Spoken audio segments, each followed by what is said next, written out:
दिल्ली में मेरे मामू की बेटी की शादी थी। सगे मामू थे तो जाना बनता था, तो बुलावा आया तो हम लोग वहाँ पहुँचे।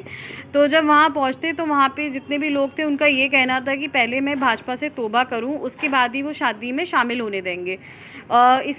इस बात ने जब तूल पकड़ा तो वहाँ पे काफ़ी भीड़ जमा हो गई। उसके बाद मैंने पुलिस को बुलाया वहाँ पे।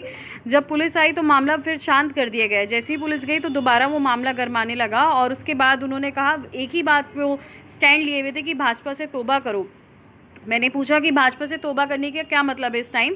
तो उन्होंने कहा कि भाजपा एक नॉन मुस्लिम पार्टी है, आज तक किसी बरेलवी मुसलमान ने उसका समर्थन नहीं करा है और तुमने समर्थन और प्रचार दोनों करा है जो गैर मुसलमानी काम है, तो तुमको इससे तौबा करनी पड़ेगी। इसी बीच में चलते हुए काफ़ी धक्का मुक्की भी हुई जिसमें छोटी मोटी चोटें भी आई।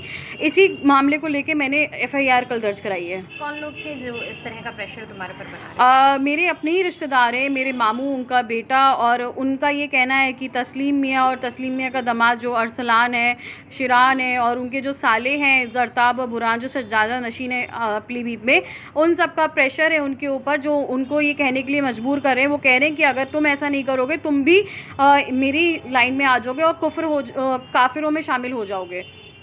क्या जानलेवा हमला भी करने की? जब वहाँ ये बात शुरू हुई थी तो इतनी भीड़ हो चुकी थी जमा कि उसमें जो चोट आई छोटी मोटी आई, लेकिन फिर भी उनकी मंशा जान लेने की थी। लेकिन पुलिस का सही टाइम पे आना मुझे लगता है इस दुर्घटना को टालने की एक बड़ी वजह रही। मॉब लिंचिंग जैसा कुछ? जैसे कि हम सब लोग जानते हैं कि उनके पीछे बहुत ज़्यादा भीड़ रही है और उन्होंने कहा भी अपने बयानों में कि हम जो चाहेंगे हम वो कर सकते हैं, हमारे पीछे इतना जन सैलाब है कि तुम्हारे साथ कुछ हो जाएगा किसी को कुछ पता भी नहीं चलेगा। क्या बीजेपी ज्वाइन करना और ये 3 तलाक के खिलाफ जो मुहिम चलाना, ये आखिर वजह है इन सब घटनाओं के पीछे? अभी तक तो उनका यही कहना है कि बीजेपी ज्वाइन करना ही गलत है, और साथ ही साथ 3 तलाक के ऊपर उन्होंने ये कहा है कि भाजपा ने इस्लाम में हस्तक्षेप किया है, जो बिल्कुल ही गलत है, और 3 तलाक इस्लाम का हिस्सा है और जिसे मानना ही पड़ेगा। जो तुमने अभी FIR लिखाई है, किन लोगों के खिलाफ लिखाई है? मामला अभी मेरे घर में शादी थी मेरे मामू की बेटी की, तो शादी में मैं शामिल होने के लिए जाती हूँ। जैसी शादी में जाती हूँ तो वहीं वहाँ मेरे मामू का बेटा कहता है कि बिना तौबा करे वो शादी में शामिल नहीं होने देगा। लेकिन इन सब चीज़ों के बीच में वहाँ के जितने लोग थे, काफ़ी भीड़ जमा हो गए, उन लोगों ने यही कहा कि अगर शादी में बैठना है तो आपको भाजपा से तौबा करनी पड़ेगी, भाजपा से तौबा करनी पड़ेगी। इन सब का माहौल देखते हुए मैंने पुलिस को बुलाया। पुलिस को बुलाने के बाद ये मामला थोड़ा शांत हो गया, लेकिन जब पुलिस चली गई तो उसके बाद फिर से ये मामला गरमाने लगा।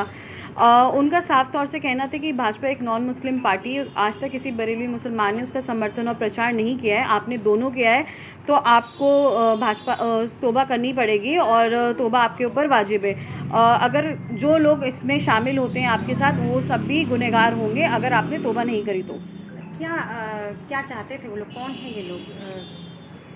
मेरी शादी जैसे सभी को पता है कि दरगाह आला हज़रत में हुई थी, नबीर आला हज़रत शिरान रज़ा के खान के साथ। जब से उनके साथ शादी हुई किसी ना किसी विवाद में वो मुझे फंसा देते हैं। मैं कुछ भी करती हूँ तो उनको बुरा लगता है, और इससे पहले मेरी 3 तलाक को लेके काफ़ी लंबी लड़ाई रही। उसके बाद भी उन्होंने कई बार मेरे पर फतवे लगाए, मुझे जान से मारने की कोशिश करी, कोर्ट में तेज़ाब फेंकने की धमकी दी। इस तरीके के मामले होते रहे इन 6-7 सालों में, और आज फिर से उन्होंने एक नया मोड़ दे दिया कि भाजपा से तौबा करो। इस तरीके की बातें करने लगे और बोलते कि अगर तुम ऐसा नहीं करती हो और किसी और फंक्शन में शामिल होगी तो हम तुम्हें जिंदा जाने नहीं देंगे। क्या लिंचिंग जैसा कुछ करने का इरादा था? जैसे कि पहले भी देखा जाए उन्होंने लिंचिंग की कई बार कोशिश की है, लेकिन इस बार भी उनका वही इरादा था। क्योंकि मेरा गनर था वो मैरिज लॉन के बाहर खड़ा था और बाकी मैं अंदर थी, तो उन्होंने फिर से वही लिंचिंग जैसी कहते हैं कि सिचुएशन क्रिएट कर दी थी। अगर पुलिस उस टाइम नहीं आती तो मुझे लगता है वो घटना को अंजाम दे चुके होते।